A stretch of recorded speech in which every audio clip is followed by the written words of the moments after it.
Pouvez-vous l'imaginer? Tandis que des ouvriers exténués cueillent chaque myrtille sous un soleil de plomb au Pérou, des millions de tonnes de fruits ailleurs dans le monde se gâtent peu à peu à cause des conditions météorologiques imprévisibles et de la chute des prix. Les machines pourront-elles sauver cette course effrénée à la récolte en 2025? La saison bat son plein et les agriculteurs du monde entier se livrent une véritable course contre la montre pour acheminer leurs produits vers le marché. Un seul jour de retard peut entraîner une perte de 20% de la valeur de la production. Pour décrypter cette course haletante, notre voyage commence dans les champs de petits choux en Belgique, où des lames mécaniques tournent à une vitesse vertigineuse. Et pour voir cette optimisation en action, rendez-vous dans les champs fertiles de la région flamande, en Belgique. Là-bas, les machines de récolte s'activent, produisant une véritable symphonie mécanique. Leurs lames circulaires acérées tranchent les tiges des choux de Bruxelles à une vitesse impressionnante, ne prenant en moyenne que 6 secondes par plan. Simultanément, un puissant système de ventilation expulse les feuilles superflues, nettoyant les petits choux directement sur place. Avec une production annuelle atteignant près de 157 millions de livres, l'efficacité des machines est incontestable. Les lames rotatives détachent les choux de leurs tiges avant qu'ils ne soient transférés dans une grande trémille, puis rapidement chargés dans de petites camionnettes prêtes à les transporter. La puissance mécanique de la Belgique a démontré une efficacité impressionnante.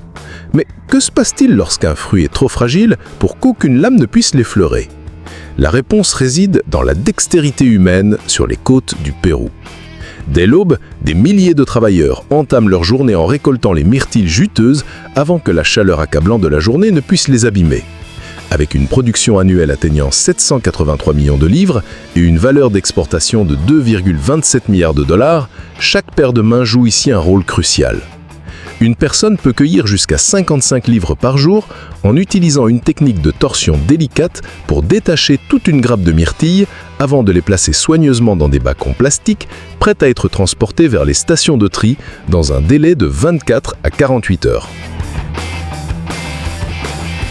La délicatesse des mains humaines reste irremplaçable pour les fruits tendres. Cependant, face à une culture aussi résistante que l'acier et un volume de production atteignant des milliards de livres, les règles du jeu changent complètement. À Sao Paulo, au Brésil, d'immenses machines de récolte dominent les champs de canne à sucre. Elles coupent la canne au ras du sol, en retirent les feuilles directement sur le tapis roulant avant de la charger dans des camions roulants en parallèle. Avec une production annuelle atteignant 1,4 milliard de livres, la vitesse devient un facteur vital. L'ensemble de la récolte doit être acheminé vers l'usine de pressage dans un délai de 24 heures afin de préserver la précieuse teneur en sucre. Un puissant mécanisme de battage sépare la tige des feuilles et le transport en flux continu permet d'éviter le développement de moisissures et de parasites en cas de stockage prolongé. Si la récolte de la canne à sucre exige de la force pour trancher les tiges, celle des légumes racines représente un défi tout à fait différent. Il faut les extraire du sol sans les casser. En Chine, sur des champs couvrant jusqu'à 1,4 million d'acres, des machines ont été spécialement conçues pour accomplir cette tâche à une échelle impressionnante. Elles utilisent des roues dentées pour extraire délicatement les carottes de la terre, tandis qu'une lame rotative coupe instantanément le feuillage. Une seule machine de ce type peut traiter entre 22 000 et 33 000 livres de carottes par heure, au service d'une industrie d'exportation générant 700 millions de dollars par an. Des machines conçues pour des opérations à grande échelle, passons à une méthode de récolte empreinte de culture et de savoir-faire.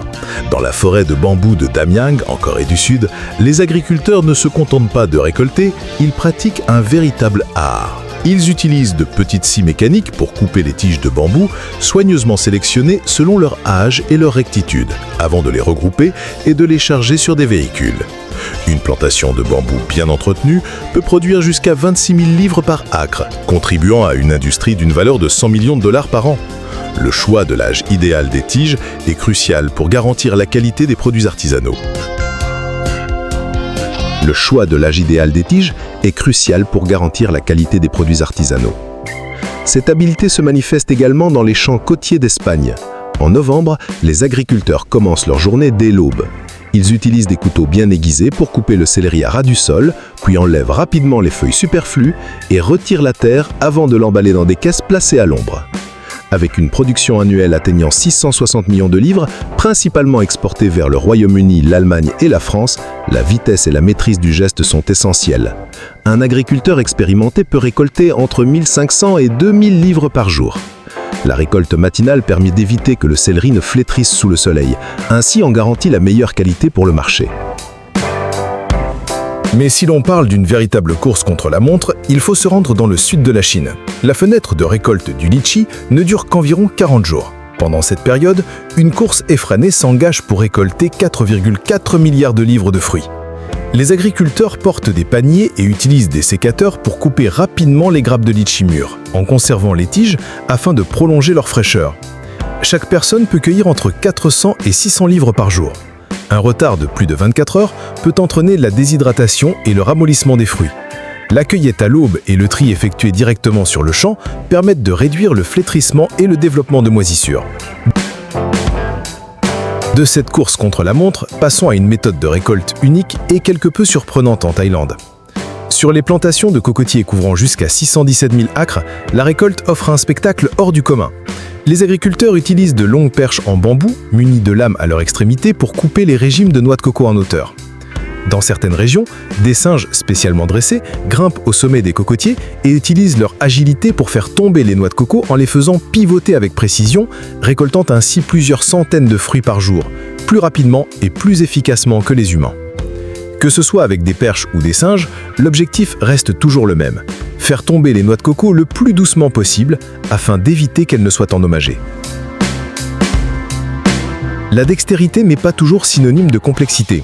Dans les vastes plaines agricoles de Russie, les agriculteurs utilisent des couteaux pour couper les citrouées lorsqu'elles atteignent le bon niveau de brillance, une couleur vert foncé et une taille d'environ 15 à 20 cm.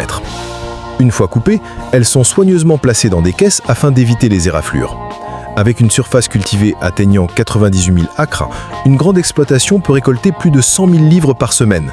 La récolte effectuée tout le matin, alors que la rosée est encore présente sur les feuilles, permet d'éviter le flétrissement des fruits et de préserver leur valeur commerciale maximale pour les supermarchés et les marchés d'exportation. Tandis que certaines tâches exigent de la simplicité, d'autres requièrent une efficacité mécanique absolue.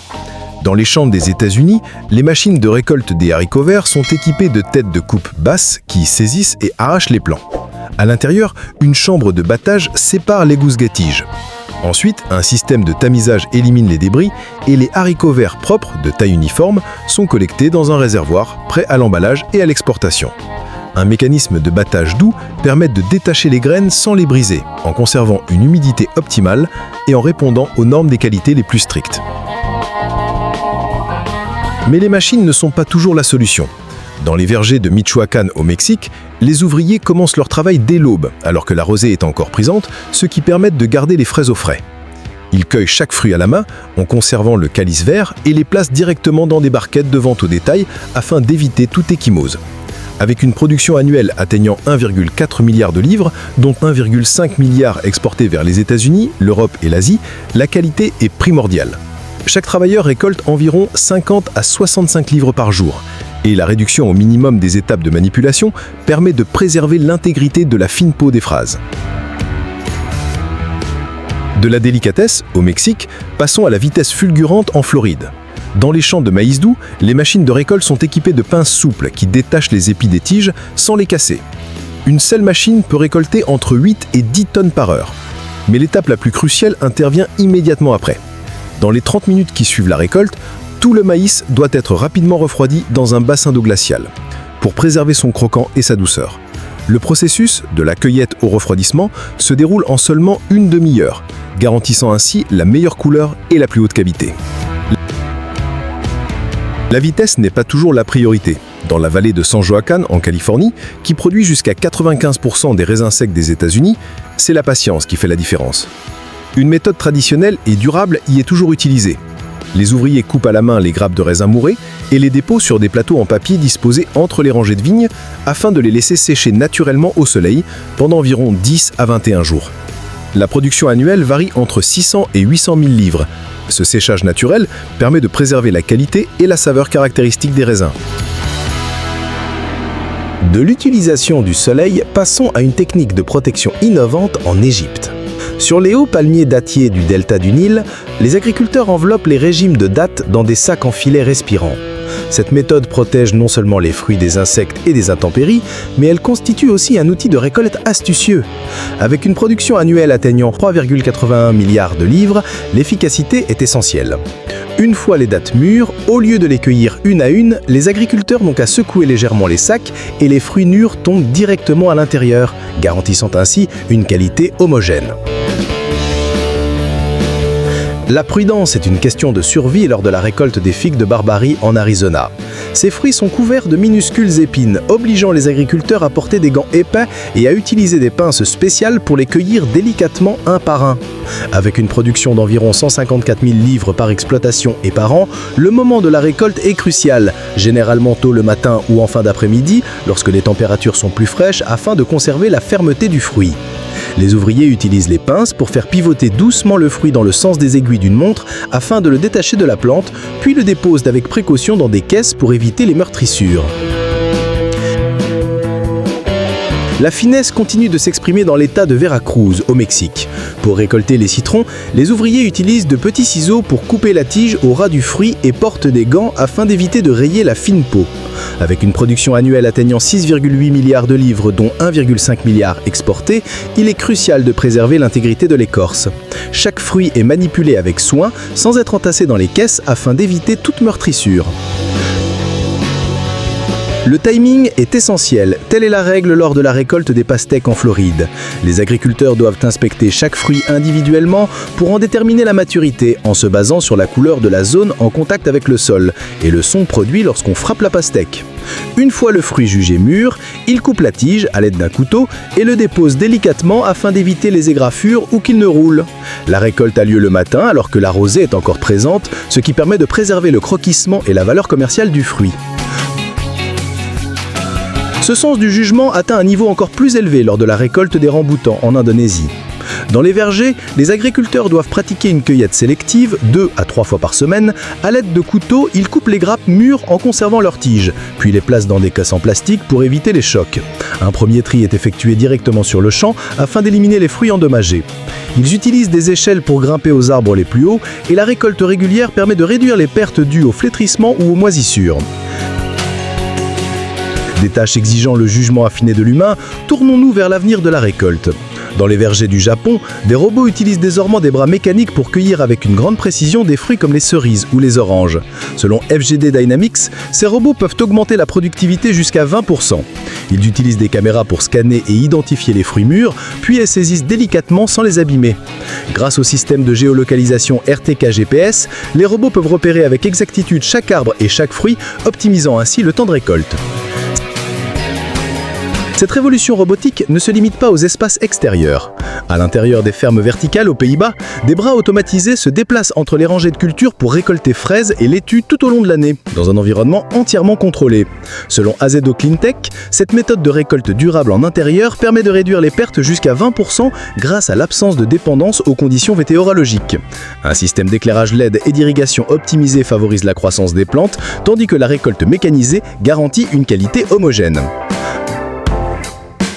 Enfin, en 2025, sur les exploitations agricoles du monde entier, des drones volants aux robots cueilleurs, la course à la récolte est en train de transformer l'agriculture.